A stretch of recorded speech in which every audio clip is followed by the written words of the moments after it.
Everybody, ಇದು news 18 ಕನ್ನಡದ digital content. ನಾನು ಶರ್ಮಿತಾ ಶೆಟ್ಟಿ. ಸಾಧನೆ 3 ಅಕ್ಷರ ಇರ್ಬೋದು, ಆದರೆ ಈ ಸಾಧನೆಯ ಗುರಿ ತಲುಪಬೇಕು ಅಂತಂದರೆ ಆ ಪಯಣ ಇದೆಯಲ್ಲ, ಅದು ಬಲು ಕಷ್ಟಕರ.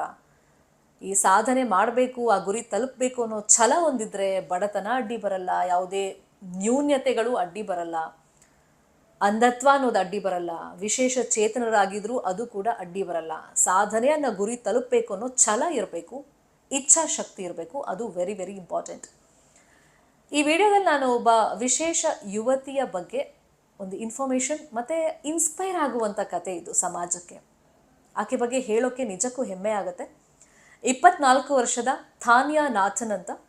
ಈಕೆ ಈಗ ಕೇರಳದ ಪ್ರಪ್ರಥಮ ಅಂಧ ನ್ಯಾಯಾಧೀಶೆ ಆಗಿದ್ದಾರೆ. ಯಾಕಂದರೆ ಈಕೆಗೆ ಹುಟ್ಟಿನಿಂದಲೇ ದೃಷ್ಟಿ ಸಮಸ್ಯೆ ಇರುತ್ತೆ, ಅಂಧತ್ವ ಅನ್ನೋದು ಕಾಡ್ತಾ ಇರುತ್ತೆ, ಬ್ಲೈಂಡ್ನೆಸ್ ಅನ್ನೋದು ಕಾಡ್ತಾ ಇರುತ್ತೆ.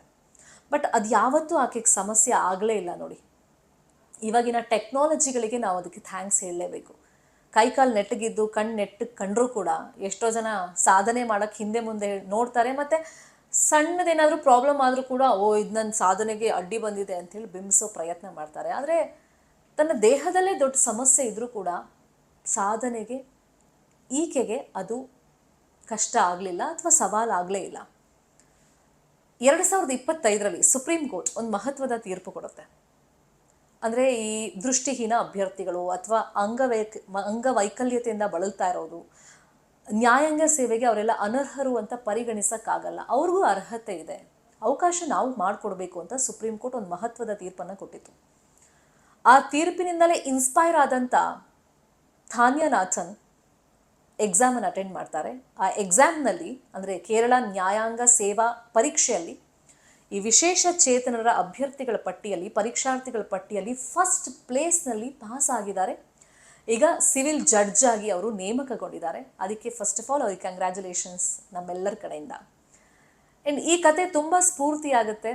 ನಾನು ಆಗಲೇ ಹೇಳಿದೆ, ಇವತ್ತಿನ ಟೆಕ್ನಾಲಜಿಗಳಿಗೆ, ಸಾಫ್ಟ್ವೇರ್ಗಳಿಗೆ ನಾವು ಥ್ಯಾಂಕ್ಸ್ ಹೇಳಲೇಬೇಕಾಗತ್ತೆ, ಎಸ್ಪೆಷಲಿ ಇಂತಹ ಅಭ್ಯರ್ಥಿಗಳನ್ನು ಪರಿಗಣಿಸಿದಾಗ.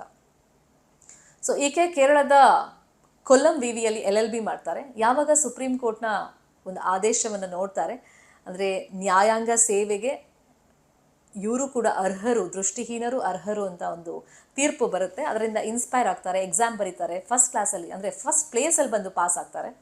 ಈಗ ಸಿವಿಲ್ ಜಡ್ಜ್ ಆಗಿದ್ದಾರೆ. ತುಂಬ ಸವಾಲಿನ ಹಾದಿ ಇದು ಥಾನ್ಯಾ ಅವ್ರಿಗೆ. ಕಾರಣ ಹುಟ್ಟಿನಿಂದಲೇ ಅಂಧತ್ವ ಅನ್ನೋದು ಕಾಡ್ತಾ ಇರುತ್ತೆ. ಇವಾಗೆಲ್ಲ ಬ್ರೈಲ್ ಲಿಪಿ ಬಂದಿದೆ, ಸೊ ಇವರು ಬ್ರೈಲ್ ನೋಟ್ಸ್ ಮಾಡ್ಕೊಂಡಿದ್ದಾರೆ. ಆಮೇಲೆ ಸ್ಕ್ರೀನ್ ರೀಡಿಂಗ್ ಸಾಫ್ಟ್ವೇರನ್ನು ಯೂಸ್ ಮಾಡಿದ್ದಾರೆ. ಅದೇ ರೀತಿ ಇವರು ವಾದ ಹೆಂಗೆ ಮಾಡಿರ್ಬೋದು ಲಾಯರ್ ಆಗಿದ್ದಾಗ, ಈ ಜಡ್ಜ್ ಆಗ್ತಾರೆ ಹೆಂಗೆ ಇವರು ಅದನ್ನು ಕೇಳಿಸ್ಕೊಳ್ತಾರೆ ಅಥವಾ ತೀರ್ಪನ್ನು ಬರೀತಾರೆ ಅಂತೆಲ್ಲ ಒಂದು ಕ್ಯೂರಿಯಾಸಿಟಿ ಇರುತ್ತೆ. ಅದಕ್ಕೋಸ್ಕರ ಈ ಡಿಕ್ಟೇಷನ್ ಸಾಫ್ಟ್ವೇರ್ ಅಂತ ಇದೆ, ಅದನ್ನು ಕೂಡ ಅವ್ರು ಯೂಸ್ ಮಾಡ್ತಾ ಇದ್ದಾರೆ. ಹಾಗಾಗಿ ಸೊ ಈಕೆಯ ಸೇವೆಗೆ ನಾವು ಆಲ್ ದ ಬೆಸ್ಟ್ ಹೇಳೋಣ. ಸೊ ಈಕೆಯ ಒಂದು ಸಾಧನೆ ಸಮಾಜದಲ್ಲಿ ಇತರರಿಗೆ ಪ್ರೇರಣೆಯಾಗಲಿ ಅಂತ ಬಯಸೋಣ. ಸೊ ಥಾನ್ಯಾ ನಾಥನ್ ಅವರ ಈ ಸಕ್ಸಸ್ಫುಲ್ ಜರ್ನಿ ನಿಮಗೆ ಏನು ಅನ್ನಿಸ್ತು ಅಂತೇಳಿ ಕಮೆಂಟ್ ಮುಖೇನ ತಿಳಿಸಿ. ನ್ಯೂಸ್ 18 ಕನ್ನಡ ನಾವೆಲ್ಲ ಡಿಜಿಟಲ್ ಮೀಡಿಯಾ ಪ್ಲಾಟ್ಫಾರ್ಮ್ನಲ್ಲೂ ಲಭ್ಯವಿದ್ದೀವಿ. ನಮ್ಮನ್ನು ಫಾಲೋ ಮಾಡಿ, ಸಬ್ಸ್ಕ್ರೈಬ್ ಮಾಡಿ. Thank you so much. ನಿರ್ಭೀತ, ನಿಷ್ಪಕ್ಷಪಾತ, ವಿಶ್ವಾಸಾರ್ಹ ಸುದ್ದಿಗಳಿಗೆ ಮತ್ತೊಂದು ಹೆಸರಾಗಿರುವಂಥ ನ್ಯೂಸ್ 18 ಕನ್ನಡ ಈಗ ಆ್ಯಪ್ನಲ್ಲೂ ಲಭ್ಯವಿದೆ. ದಯವಿಟ್ಟು ಇಲ್ಲಿರುವಂಥ QR ಕೋಡ್ ಸ್ಕ್ಯಾನ್ ಮಾಡಿಕೊಂಡು ಆ್ಯಪ್ ಡೌನ್ಲೋಡ್ ಮಾಡೋದಕ್ಕೆ ಮರಿಬೇಡಿ. ನಿಮ್ಮ ಬೆಂಬಲ ಹೀಗೆ ಸದಾ ನಮ್ಮೊಂದಿಗಿರಲಿ. ಧನ್ಯವಾದ.